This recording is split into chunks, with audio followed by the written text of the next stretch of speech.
Hi. അപ്പോൾ ഇന്നത്തെ യാത്ര തികച്ചും ഒരു അൺഎക്സ്പെക്റ്റഡ് ആയിരുന്നേ. ഒട്ടും പ്രതീക്ഷിക്കാത്ത ഒരു യാത്ര. അതിനൊരു കാരണമുണ്ട്.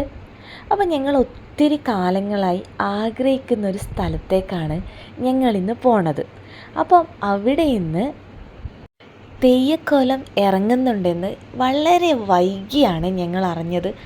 ഓൺ ദ സ്പോട്ട് തന്നെ ഞാനും അമ്മയും ഏട്ടനും അനിയത്തിയും കൂടെ പുറപ്പെട്ടു. അപ്പം ഞങ്ങളിപ്പോൾ പോകുന്ന വഴിക്ക് കാണുന്നതാണ് പറശ്ശിനിക്കടവ്. ഞങ്ങളെ വീട്ടിൽ നിന്ന് കാറിലാണെങ്കിൽ ഒരു 5 മിനിറ്റ് പോലും ഇല്ല. അത് കഴിഞ്ഞ് കാണുന്നത് ഈ സ്നേക്ക് പാർക്കാണ്. ദ ഫേമസ് സ്പോട്ടാണ്. പക്ഷെ അതിന് ശേഷം ഇതാ എൻ്റെ അമ്മ വർക്ക് ചെയ്യുന്ന എൻജിനീയറിങ് കോളേജാണ് ഇത്. അപ്പോൾ ഇതൊക്കെ കഴിഞ്ഞ് ഞങ്ങളിതാ കുറേ കാലമായി ആഗ്രഹിക്കുന്നൊരു സ്ഥലത്തേക്കാണ് പോണത്. അപ്പോൾ ഇവിടത്തേക്ക് പോവാൻ ഇത്രയും ആഗ്രഹിക്കുന്നത് വേറൊന്നും കൊണ്ടല്ല. ഇതിനു മുന്നേയും ഇവിടെ പോയിട്ടുണ്ടെങ്കിലും ഇതുവരെ ഇവിടുത്തെ അമ്മേനെ ഒന്ന് നേരിട്ട് കാണാൻ പറ്റിയിട്ടുണ്ടായില്ല. ഒരുപാട് കഥകളിലൂടെയൊക്കെ കേട്ടിട്ടുണ്ട്. ഇവിടെ ഒരുപാട് സിനിമ ഷൂട്ടിങ്ങൊക്കെ നടന്നിട്ടുണ്ടേ. അപ്പോൾ ഒന്ന് ആലോചിച്ച് നോക്കിയേ, ഇത്രയും വലിയ കാടിനുള്ളിലൊരു അമ്പലം. എന്നാൽ ഇവിടെയുള്ള അമ്മയുടെ കഥയാണെങ്കിലോ വളരെ അപൂർവം തന്നെ. ഈ കാട്ടിനുള്ളിൽ ഒരു ചെറിയ ചില്ലയെപ്പോലും നോവിച്ച അമ്മയ്ക്ക് നോവത്രേ. ആരാണ് ഈ അമ്മ? ഈ അമ്മ എന്ന് പറയുന്നത് വളരെ സുന്ദരിയായ ഒരു അടിയാത്തി പെണ്ണാണത്രേ. അവൾ മാറി നിന്ന് ജ്ഞാനങ്ങളും വേദങ്ങളും ഒക്കെ പഠിച്ചു അത്രേ.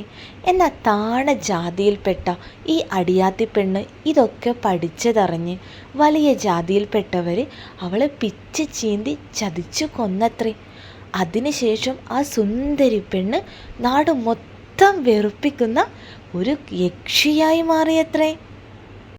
കുളക്കടവിൽ വന്നവരെ അവൾ പിച്ച് ചീന്തി കൊന്നത്രേ. ഒരു മായക്കും മന്ത്രത്തിനും അവളെ തളയ്ക്കാനായില്ല പോലും. എന്നാൽ കാലക്കാട്ട് തിരുമേനി അവളെ ആദ്യമായി അമ്മയെന്ന് വിളിച്ചപ്പോൾ ഈ നാടിനെ മൊത്തം വിറപ്പിച്ച് നടന്ന ആ യക്ഷി അമ്മയായി മാറിയത്രേ. ആ അമ്മയാണ് പോലും ഈ നീലിയാർകോട്ടത്തമ്മ. ഇത് ഞാൻ ഒരുപാട് കഥകളിൽ നിന്നൊക്കെ വായിച്ച ഐതിഹ്യമാണ്. ഇതൊക്കെ കൊണ്ട് തന്നെയായിരുന്നു ഒരുപാട് കാലത്തെ ആഗ്രഹങ്ങൾ നിറവേറ്റാൻ വേണ്ടി നൈനൂനെയും കൂട്ടി ഒന്ന് പോയത്. ഇവിടെ പോയ പ്രത്യേക ഒരു വൈബാണ് കേട്ടോ. അപ്പോൾ എല്ലാവരും ഒന്ന് മാങ്ങാട്ട് പറമ്പൊക്കെ പോയാൽ ഈ ക്ഷേത്രമൊക്കെ ഒന്ന് സന്ദർശിക്കാൻ പോവുക.